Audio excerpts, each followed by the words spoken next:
Jinen heja, dayıken heja, gelemey bir rumet. Deseri de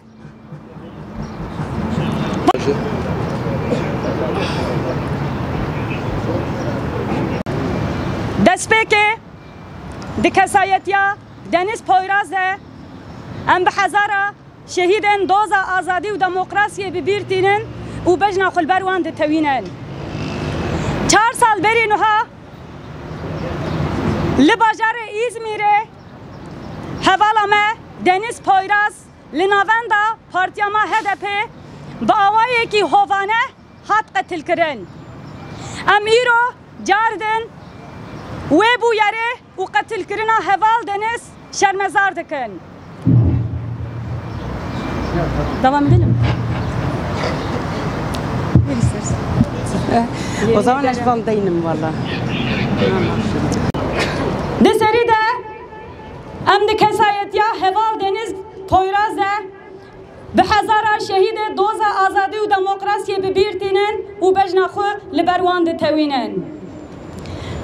Di qetilkirina heval Deniz de kujerê ku ew qetil kiribû di nava 24 saeta de di lêpirsînê re derbas bû hat girtin. Ew kuştina, ew bûyera ne bûyerek ji rêzî bû. Bûyerek organize kirî bû û pêwîst bû lêpirsîneke hûr û kûr bihata kirin. Lêpirsîn û binçavkirineke rojekê têrê nedikir. Li pişt wî kujerî hîn hêz hebûn, hêzên tarî hebûn. Berî her tiştî pêwîst e ew hêzên tarî ê ew kujera ew tetikçiya teşwîq kir eşkere biba derketa holê û bihata ceza kirin. Ji bo aştiyek bi rûmet berî her tiştî pêwîst e bûyera qetilkirina Deniz Poyraz were zelal kirin û li pişt wî kujerî kî hebûn were ronî kirin, were hesab dayin. Em de pêvajoya, em de pêvajoyek nû dene. Bangawaziya Birêz Öcalan a ji bo aştî û avabûna civakek demokratîk di rojevê de ye. Li ser wî esasî tekoşînek tê dayin. Ji bo aştî û avabûna civakek demokratîk pêwîst e êdî bûyerên wek qetilkirina Deniz Poyraz neyê jiyan kirin. û dîsa ji bo aştiyek bi mayîn de hewceyê ew hêzên li pişt kujerê Deniz Poyraz ew hêzên tarî jî werin zelal kirin. Bûyera qetilkirina Deniz Poyraz li vî welatî ne ayekemîn bû. Ji salên nodî de heta roja îro bi seda bi hezara mirov hatin qetilkirin. û piraniya wan jî hesabê wî nehat dayin. Bi kuştinên kiryar ne diyar faîlî meçûlan. Her çi qasî kujerekî ku Deniz qetilkir hat girtin jî em dizanin rehên û ya şaxên û ya berfireh bû. Feqet wek rêhevalên Deniz Poyraz em ê hesabê wê kuştinê û hemû kuştinên li ser jin û li ser gelê me tê meşandin bipirsin. Welatekî azad û demokratîk tê bikoşin. Xîvî û xeyalên wê nîvçeman hema îro bi hezara jinên Kurd, gelên Kurd rêxistinkirinê li qadanen li bajarê Rihayê.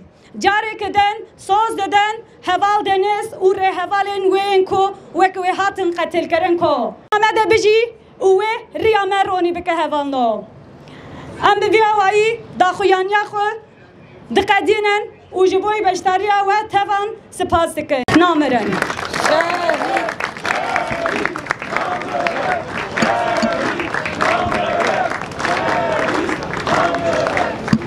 Em ji havalên çapemeniye Deniz Poyraz ölümsüzdür. Bişi berxudana jinan jin jiyan azadi jin jiyan azadi. Deniz Poyraz yoldaşımızın annesi, Fehime annemiz diyor ki Deniz yalnızca benim denizim değildir. Deniz milyonların denizidir. Deniz Poyraz, Kürt halkının denizidir. Deniz Poyraz, bu topraklara adalet, barış, eşitlik getirmek isteyen Türkiye halkların denizidir diyor. Ve aslında Fehime annemiz bu sözlerle bize bir hakikati hatırlatıyor. Bu sözlerle içerisinde bulunduğumuz olağanüstü günlerde barışın imkanının, yeni bir sürecin kapılarının aralandığı böylesi günlerde bize bir hakikati ve yeni dönemin görev ve sorumluluklarını hatırlatıyor. Bugün Deniz Poyraz yoldaşımıza, Fehime annemize, barış annelerine ve Türkiye halklarına sözümüz, onurlu bir barışın tesis edilmesi olacaktır. Onlara sözümüz, demokratik bir toplumu güçlü bir halk seferberliğiyle inşa etmek ve mutlaka bu topraklara ağır bedeller ödemiş Türkiye halklarına demokratik bir cumhuriyeti getirmek olacaktır. Sözümüz sözdür. Deniz Poyraz yoldaşımızı Jin, Jiyan, Azadi sloganlarıyla bu barış mücadelesinde ve yeni bir toplumun inşasında bayraklaştıracağız. Bugün burada yoldaşımız Deniz Poyraz'ı katledişinin 4. yılında anmak, onun mücadelesine sahip çıkmak için toplandık. Deniz Poyraz, halkların ortak mücadelesinin, kadın özgürlük çizgisinin ve Kürt halkının direniş tarihinin genç bir neferiydi. Deniz'in katledilmesi, Kürt kadın mücadelesine, halkların birlikte yaşam iradesine, kadınların örgütlü gücüne yönelmiş sistematik bir saldırıdır. Biz biliyoruz ki o tetiği çeken parmak bu düzende yalnız değildi.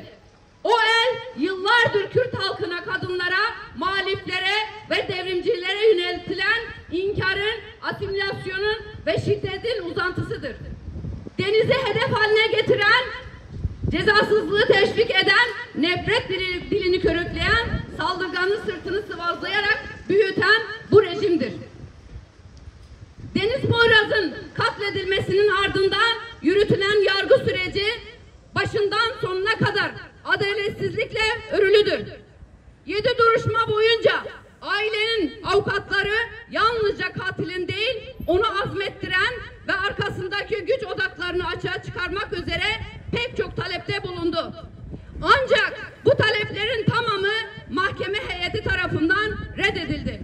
2022'de fail Onur Gencer'e ağırlaştırılmış müebbet ve ek cezalar verilmiş olsa da bu karar çıkarılmadı. İnsaf Mahkemesi'nin kararı bozulmasıyla birlikte dava yerel mahkemeye döndü.